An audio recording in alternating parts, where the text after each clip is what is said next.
सध्या भारतात सोन्याच्या किमती इतक्या वाढल्या आहेत की सामान्य माणूस अवाक झालाय. गेले काही महिने सोनं सतत नवे उच्चांक गाठत आहे.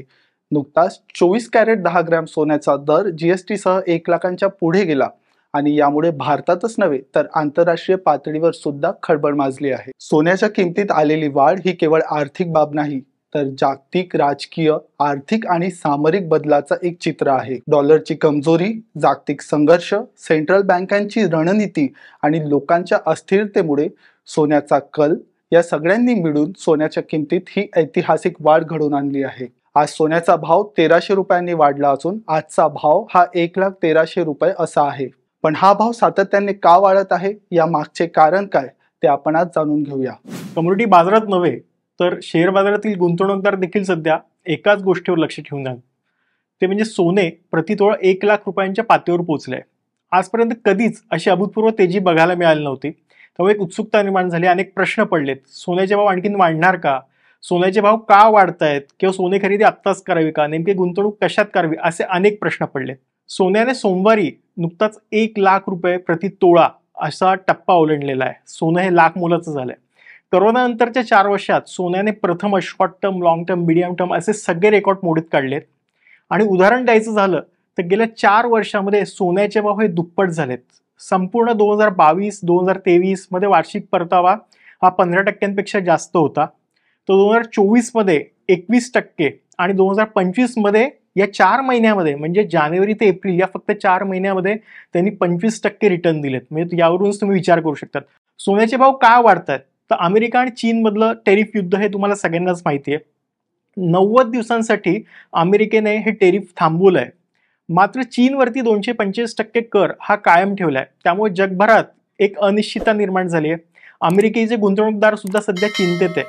यामध्ये अमेरिकी डॉलर इंडेक्स जो आहे तो सध्या 99च्या खाली आलाय. प्रथमच हा 99च्या खाली आलाय. त्यामुळे सर्व गुंतवणूकदार आता सुरक्षित गुंतवणुकीचे साधन म्हणून सोन्याकडे वळतात. भारत, इंडोनेशिया, तैवान यासारख्या उदयोन्मुख जे राष्ट्र आहेत त्यांच्याकडे गुंतवणूक करण्यापेक्षा लोक सोने खरेदीकडे कल त्यांचा जास्त दिसतोय. मध्यवर्ती बँका असो किंवा संस्थात्मक गुंतवणूकदार असो हे ETF खरेदी करतात. त्यावेळी सोन्याचे भाव अक्षरशः पळताना दिसतात. चीन, अमेरिका यांमध्ये इगो युद्ध सुरू आहे. त्यातून अमेरिकी डॉलरला निर्माण झालेला धोका हा सोन्यामधली तेजी आणखीन वाढवतोय. सोने मागेवर मात करणार असते, त्यामुळे सोने खरेदी हा एक चांगला पर्याय आहे. सोने सध्या $3200 प्रति अंश असे झालेले आहेत. त्यामुळे सध्या सोने खरेदी करावे का? तर अल्प कालावधीसाठी सोने खरेदी नक्कीच करता येईल. मात्र किरकोळ गुंतवणूकदार म्हणून सोने बाजारात आपण तेव्हा 4 ग्रॅम 10 ग्रॅम असे सोने खरेदी करतो, पण ते विकायला कधीच जात नाही. शिवाय लॉंग टर्म साठी सोने खरेदी ही कधी पण चालू शकते. अर्थात हे सोनं आपण टप्प्याटप्प्याने घ्यायचं आहे. शिवाय सोन्याचे भाव वाढले म्हणून सर्व गुंतवणूक सोन्यात करणे हिताचं होणार नाहीये. त्यामुळे शेअर बाजार, म्युच्युअल फंड अशा विविध गुंतवणुकीच्या साधनांमध्ये सुद्धा गुंतवणूक केली पाहिजे. सध्याच्या अस्तित्वामुळे सोन्याच्या दरात $100 ते $200 पर अंश अशी वाढ घट होण्याची खूप शक्यता आहे. त्यामुळे लॉंग टर्म साठी सोनं घेणार असाल तर नुकसान होणार नाही.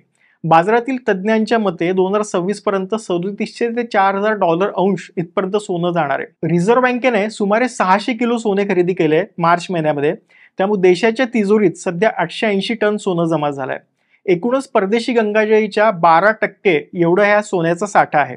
मागील संपूर्ण कॅलेंडर वर्षात भारताने 57.5 टन सोने खरेदी केलेत. वर्षभरात अनेक देशांकडून सुद्धा सोने खरेदी करण्यात आली आहे.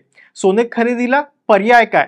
अर्थात सराफाकडे जाऊन सोने खरेदी हा सर्वात लोकप्रिय प्रकार आपल्याकडे आहे.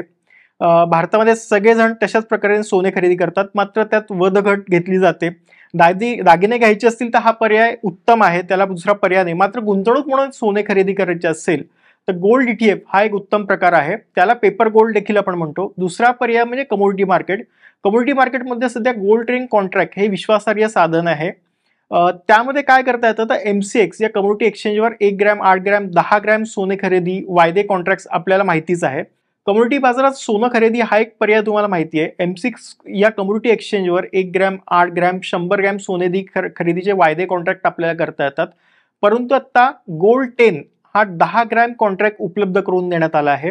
एप्रिल महिन्यात संपणाऱ्या या पहिल्याच कॉन्ट्रॅक्टला जोरदार प्रतिसाद मिळाला आहे. अक्षय तृतीयेच्या या सोने खरेदीसाठी अत्यंत शुभ मानल्या जाणाऱ्या शुभ मुहूर्तावर ही पहिली सोन्याची डिलिव्हरी दिली जाणार आहे. 10 ग्रॅम गोल्ड बिस्किट केवळ ₹300 मजुऱ्या करून ग्राहकांना उपलब्ध करून देणार आहे. त्यामुळे मध्यम वर्गाला सोने खरेदीसाठी आणि ट्रेडिंग सारखी हा एक विश्वासार्ह पर्याय आहे.